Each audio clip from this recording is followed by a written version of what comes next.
aqui de geometria analítica no plano e hoje vamos falar aqui de equações reduzidas. Ora bem, antes de falarmos daquilo que li das perguntas e resolvermos as questões que ali estão, vamos dar aqui uma pequena introdução teórica. Portanto, uma equação reduzida tem o formato de y igual a mx mais b. Portanto, era aquilo que era chamado anteriormente a função afim, em que o m representa o declive da reta e o b é a ordenada na origem. Bem, ordenada na origem e o declive da reta, portanto, ordenada na origem é onde a reta intercepta o eixo das ordenadas, o eixo dos y. Portanto, o declive pode ser calculado através de uma fórmula que é o m e que é calculado por y2 menos y1 de x2 menos x1. Bem, esta é a fórmula que é ensinada anteriormente, logo no 8º ano. Portanto, a partir daqui, este y2, y1, x2, x1 vem de onde? Vem de pontos que pertençam à reta, por exemplo. Imaginando que o ponto A seria x1, y1 e o ponto B seria x2, y2. Portanto, a partir daqui, eu vou fazer este menos este sobre este menos este, portanto, a ordenada em cima, a abscissa em baixo, e depois é preciso manter a mesma ordem. Portanto, se eu faço de y2 menos y1, a seguir tenho que fazer obrigatoriamente de x2 menos x1. Não posso fazer x1 menos x2, senão vou alterar o resultado e está mal. Agora, esta expressão que está aqui é muito importante a gente saber, porque é uma equação reduzida, é o nome dela, y igual a mx mais b, e é a partir daqui que a gente vamos avançar para resolver todos os problemas que estão aqui colocados. Portanto, para cada uma das seguintes retas, escreve a equação reduzida, a reta que tem declive 2 e que passa no ponto A, 0, 1. Ora bem, portanto, aqui na linha A, vamos começar por aqui, portanto, declive 2. Ora bem, como o M representava o declive e o B é a ordenada na origem, então o que nós fazemos é o seguinte, punhamos y igual, o M vamos já substituir por 2, que é o valor do declive, o X, mais o B. Ora bem, agora, com a ajuda deste ponto, vou descobrir a ordenada na origem, que é aquilo que me falta para eu definir a minha equação reduzida. Portanto, como é que eu posso fazer isso? Ora bem, o meu ponto, que era 0, 1, eu posso agarrar neste ponto, em que o 0 é a minha abscissa, o y é a minha ordenada, e substituo na minha própria equação reduzida. E fico com a única letra, que é o b, é a única letra com que eu fico aqui na minha equação reduzida, vai ser a minha variável, que é o valor que eu preciso de saber. Então, vou tratar disto como se fosse uma equação. Vou colocá-la em evidência. 2 vezes 0 dava 0, então automaticamente ficaria com b igual a 1. Portanto, automaticamente a minha expressão, a minha equação reduzida era 2x mais 1. Pronto. Agora aqui no b, portanto, o que é que diz aqui o b? O b nós temos, portanto, equação, uma reta que tem declive 3, portanto, lá vamos nós, substituímos o m por 3, portanto, 3x mais b, em que depois tem um ponto, portanto, tem aqui o ponto b, este ponto b que era o 1, 7. Então, vamos aproveitar esta abscissa e esta ordenada para substituir a nossa expressão e assim chegamos à ordenada na origem, que é o valor que nós obtivermos do b. Portanto, x vai valer 1, o 7 vai ser o nosso y. Portanto, a nossa ordenada é 7, igual a 3 vezes vezes 1, que é o valor da nossa abscissa, mais b. A partir daqui, este 3 vezes 1 dava 3, muda de membro, então o meu b vai ser igual a 7 menos 3. E 7 menos 3 vai dar b igual a 4. Então quer dizer que a minha expressão vai ser y igual a 3x mais 4. Agora, vamos avançar aqui para o C, vamos pôr aqui do lado, vamos aproveitar o espaço todo que nós temos disponível. Portanto, o que é que diz aqui no C? Reta que passa nos pontos C, 1 menos 3 e D, menos 4, 2. Ora bem, pronto.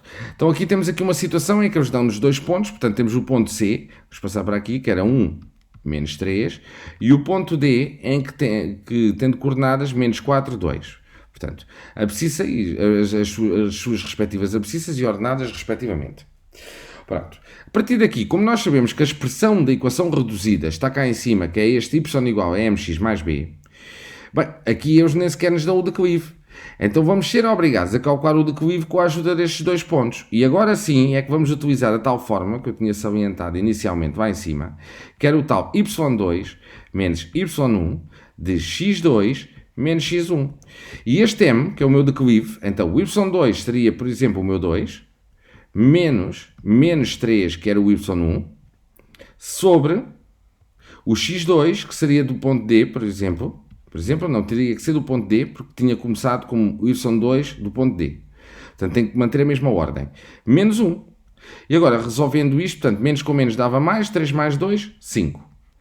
Aqui, menos 4 menos 1 dava menos 5, portanto, isto iria dar menos 1. Então, quer dizer que o meu declive automaticamente seria menos 1. Então, eu posso colocar, já substituir na minha expressão, o meu m por menos 1. Então, ficaria menos x mais b.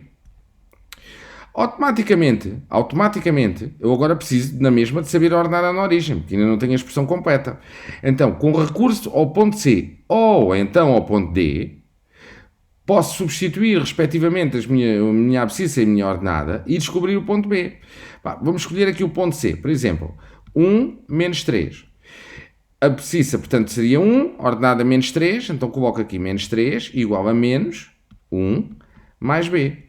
Ora bem, a partir deste momento, portanto, passo o menos 1 para o outro membro. Portanto, está negativo, passa a positivo. Então, vou obter aqui menos 3 mais 1 igual a B. Então, agora, o meu resultado do meu B vai ser, portanto, menos 3 mais 1 dava menos 2, o B vai ser igual a menos 2. Então, já estou na condição de definir a minha expressão. Então, a minha expressão vai ser y igual a menos x menos 2. Agora, isto era a linha C, vamos avançar para a linha D. Ora bem, na linha D diz o seguinte, reta que passa na origem e no ponto F, 2 terços menos 2. Ora bem, se a reta passa na origem do referencial, quer dizer que, quando nós temos esta expressão y igual a mx mais b, então, obrigatoriamente, a minha ordenada na origem vai ser igual, portanto, vai ser 0. Porquê? Porque a interseção dela com o eixo dos y é no 0. Portanto, basicamente, então vamos ficar só com apenas y igual a mx. E como eles nos dão o ponto F, que tem de coordenadas, portanto, 2 terços menos 2, vamos colocar aqui, 2 terços menos 2. Então, com a ajuda deste ponto, vou descobrir o meu declive. Portanto, 2 terços é a minha abscissa, menos 2 é a minha ordenada. E o mesmo raciocínio sempre que temos seguido nos exercícios anteriores. Portanto, substituo a minha ordenada por menos 2, coloco aqui o meu m, que é o declive, que é aquilo que eu necessito saber, e a minha abscissa passa a 2 terços. Então, automaticamente, os 2 terços que estão a multiplicar pelo m passam a dividir. Então, o meu m vai ser igual a menos 2 sobre 2 sobre 3. E a partir daqui, agora vamos resolver isto. Portanto, termos isto. Agora, como é que eu resolvo um número a dividir por uma fração? Ora bem, ter menos 2 é o mesmo do que ter menos 2 sobre 1. Então, aqui continuamos aqui com os tais 2 terços cá em baixo. Então, aqui fazemos uma multiplicação. Este multiplica com este e este multiplica com este. Sempre neste formato. Agora, 3 vezes menos 2, menos 6. 2 vezes 1, 2. Menos 6 a dividir por 2, menos 3. Então, a minha expressão vai ser apenas y igual a menos 3x. Então, avançando agora, portanto, aqui para a linha E. Portanto, a linha E, o que é que diz na linha E? Portanto, a linha E, ele pede-nos a bissetriz dos quadrantes ímpares. Não, a linha E, desculpem. Era uma reta com ordenada na origem b igual a menos 2 e que passa no ponto E4, 0. Ok. Então, neste caso, eles já nos dão a ordenada na origem. Então, se dão-nos a ordenada na origem que o b é igual a menos 1, então, automaticamente, vamos ficar aqui com y igual a mx menos 1. Já sei o meu b. Agora, o que é que eu preciso descobrir neste caso? O meu m com a ajuda de um ponto. Então, esse ponto, vou buscar o ponto aqui que eles dão-nos, que é o ponto E4, 0, e vou substituir respectivamente nas coordenadas. Portanto, o ponto E, que tem coordenadas 4, 0, portanto, abscissa 4, ordenada 0, 0 igual a m, a multiplicar por 4, menos 1. Então, basicamente aqui, agora, vou ficar aqui com 4m, menos 1 igual a 0, basicamente a mesma coisa. O menos 1 muda de membro, fica positivo. O 4 está a multiplicar, passa a dividir. Então era o mesmo do que se eu ficasse com m igual a 1/4. Então quer dizer que a minha expressão seria y igual a 1/4 de x menos 1. E isto seria o valor, isto é, seria a minha expressão da minha equação reduzida nestas condições. Pronto. Aqui o f. Ora bem, à linha F, na linha F, nós temos a bissetriz quadrantes ímpares e na linha G, a bissetriz quadrantes pares. Bem, então vamos aqui rever aqui algumas coisas. Portanto, tenho aqui... Portanto, a primeira coisa que nós devemos saber é, vamos aproveitar e vamos fazer logo a F e G. Logo as duas juntas. Porque está tudo agarrado uma coisa à outra, basicamente, e é importante a gente saber o que é bissetrizes quadrantes ímpares e a bissetrizes quadrantes pares. Portanto, se nós temos aqui, por exemplo, um referencial, em que temos aqui a nossa abscissa, que é o x, e a nossa ordenada aqui, que é o y. E uma bissetriz quadrantes ímpares e uma bissetriz quadrantes pares são retas que passam neste formato. Pronto, assim e assim. Esta vai ser definida por y igual a x e esta vai ser definida por y igual a menos x. Agora, também já sabemos das aulas anteriores em que aqui vai ser o primeiro quadrante, aqui é o segundo quadrante, aqui é o terceiro quadrante e aqui é o quarto quadrante. Ora bem, uma bissetriz quadrantes pares obrigatoriamente tem que passar pelos quadrantes pares. Quais são os quadrantes pares? O segundo e o quarto. Então, o y igual a menos x é a bissetriz dos quadrantes pares. Porque atravessa os quadrantes que são pares, que é o segundo e o quarto. Porque o primeiro quadrante e o terceiro quadrante são quadrantes ímpares. Portanto, o y igual a x, neste caso, isto é, o y igual a x vai ser a nossa bissetriz dos quadrantes ímpares.